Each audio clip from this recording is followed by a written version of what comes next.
Tem um pensamento rápido, mas não apressado.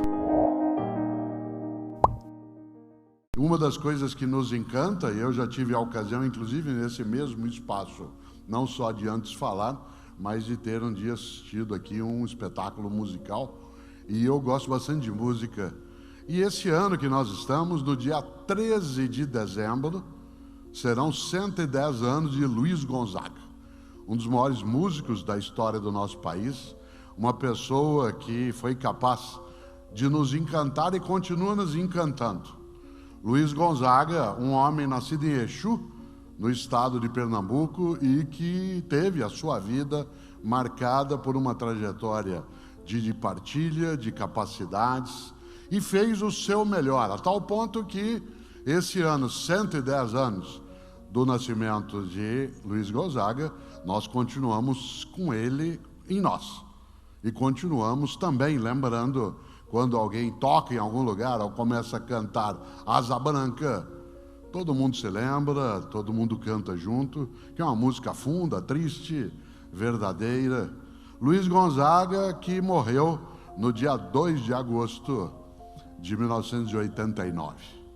33 anos que esse homem do mundo da arte foi capaz não de nos deixar no sentido de um legado, como aqui foi lembrado, mas de não ter mais a convivência cotidiana presencial, mas em nós continua Luiz Gonzaga. Aliás, ele criou uma das músicas mais perturbadoras para mim quando eu era criança, porque meu pai e minha mãe nos provocavam, a mim, meu irmão e minha irmã, com essa música. Eu nasci em Londrina, no norte do Paraná, eu sou caipira, pé vermelho, que é o nome que nós daquela região nos damos, mas eu vivo na capital paulista, em São Paulo, há 55 anos. Mas eu vivi em Londrina até 13 anos de idade.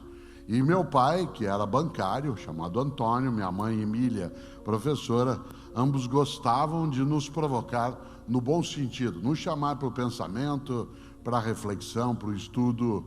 E uma das coisas que eles gostavam, ambos, era cantar uma música de Luiz Gonzaga. Uma música de 1958. Eu nasci em 1954 e Luiz Gonzaga compôs e gravou essa música em 1958, uma música chamada 17700. Muita gente aqui se lembra, porque ela é um desafio mental que num primeiro momento nos confunde mesmo.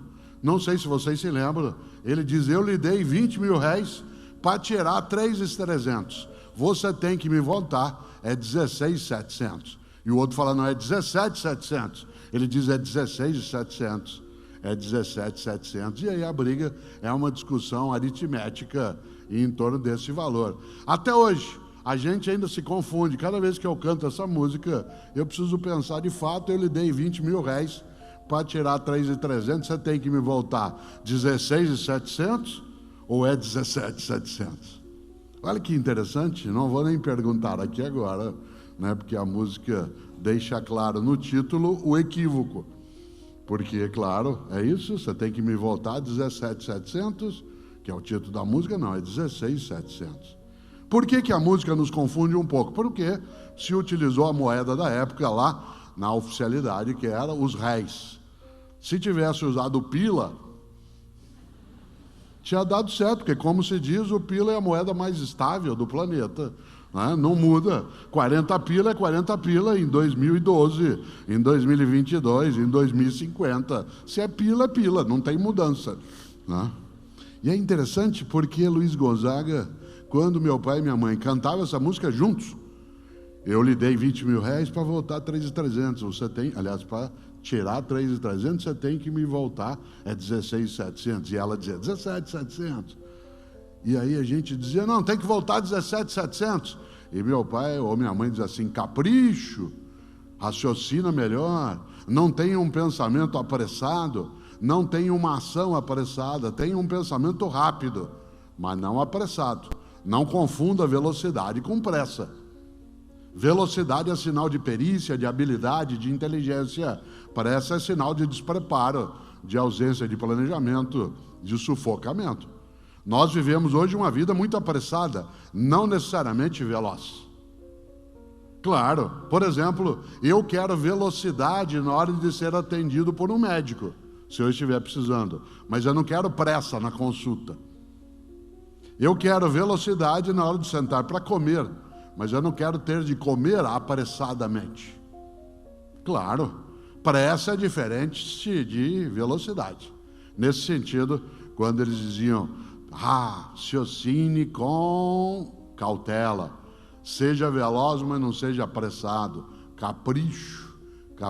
É interessante porque Luiz Gonzaga, ele tem uma trajetória lembrada no dia 2 de agosto de 1989 como um momento da sua partida presencial, mas que em nós ficou e fica nessa imensa obra por ter sido uma pessoa que fez o melhor e, portanto, recusou em vários momentos a sua mediocridade. Aliás, ele, das muitas coisas boas que nos deixou, uma delas é seu filho de criação, seu filho adotado, Gonzaguinha. Muita gente conhece melhor Gonzaguinha do que Luiz Gonzaga. E Gonzaguinha, um filho que foi por ele criado. Não era filho dele biológico, de sangue. Demorou muito tempo para que isso ficasse nítido. E eles tiveram uma série de entreveros, uma série de dificuldades durante a vida, mas no momento mais quase perto do final, né, da vida de Luiz Gonzaga, o Gonzagão, eles passaram a conviver, gravaram muitas coisas juntos, saíram a viajar pelo país numa série de shows. E Gonzaguinha, uma das pessoas que eu mais admiro, ele nasceu no dia 22 de setembro, que é o dia do início da primavera, 2 dias depois de um dia que algumas pessoas no país comemoram seus desencontros e encontros. 22 de setembro, nasce no Rio de Janeiro, Gonzaguinha, em 1945, uma pessoa genial na música, na arte, na inventividade, e que infelizmente faleceu muito jovem, 45 anos, em 1991, no meu estado de origem, no Paraná, num acidente de carro. Gonzaguinha, um gênio da música, fez várias coisas maravilhosas, mas uma delas, acho que todos nós algum dia já cantamos. Eu fui secretário de Educação da cidade de São Paulo, aliás, no ano em que Gonzaguinha morreu, eu era secretário na capital paulista, e uma das coisas que mais a gente tinha quando ia visitar uma escola é que primeiro as crianças cantavam, faziam sua apresentação, e depois nós, professoras, professores, ficávamos ali na sala comendo um lanche, tomando um suco, e era muito comum que alguma professora ou professor pegasse um violão, né, e começasse a cantar. Uma das músicas mais cantadas em escolas, em algumas regiões do Brasil, é uma música do Gonzaguinha chamada O Que É, O Que É. Vocês se lembram do início da música, é viver e não ter vergonha, né, de ser feliz, e cantar, e cantar, e cantar. Nós na escola gostamos muito disso, porque vai fazendo com que a gente dê ímpeto à nossa atividade, à nossa profissão. Aqui há várias pessoas que são da área de educação escolar, aqui há muitas professoras, e eu consigo ver a distância por causa das olheiras, dá para identificar, né? Ainda mais quando as aulas retomam, aí sim é que a coisa, né, no primeiro dia aquela alegria, no segundo aquele encontro, convívio, depois a gente não vê a hora, né, de chegar algum feriado, essas coisas que a vida coloca para nós de modo bom. E essa música do Gonzaguinha, ela tem algo que tem muito a ver com a nossa reflexão de hoje, aquilo que o Pedro trouxe à tona, a possibilidade de nós usarmos o aparato tecnológico para fazer melhor aquilo que é decente fazer, que é bom fazer, que é alegre fazer, que nos dá sentido, que recusa e afasta a mediocridade, porque há um verso do Gonzaguinha na música O Que É, em que ele coloca uma aspiração e um compromisso. Uma aspiração e um compromisso. O verso traz as duas coisas em partes diversas. Ele, num determinado momento da música, canta: porque a vida devia ser melhor. E será. Olha que coisa. Se ele, Gonzaguinha, tivesse parado na primeira parte do verso, já seria bonito. A vida devia ser melhor. Mas ficaria na mera expectativa, no mero desejo, na mera intenção. Ele completa. E ele faz com que você e eu, ao ouvir a música, possamos ter um compromisso e não apenas uma aspiração. Por isso, quando ele canta, a vida devia ser melhor, não é mini vida, subvida, menos vida. A vida devia ser melhor, e será. Eu acho especial quando ele, e Gonzaguinha, indica essa condição.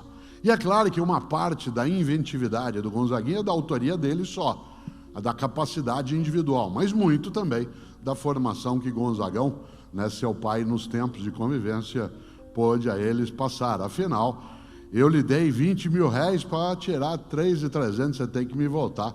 É 16.700 ou é 17.700? E lá vem seu Antônio, meu pai, dona Emília, minha mãe, dizer, presta atenção, nada de raciocínio apressado, capricha no pensamento, capricha no cuidado com as coisas, capricha com o teu corpo, capricha com a tua fé, capricha com o que você tem de fazer, capricho.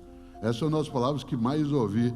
E o capricho com a vida nos leva, assim, a pensar, Gonzaguinha, e dizer, a vida podia ser melhor. E será.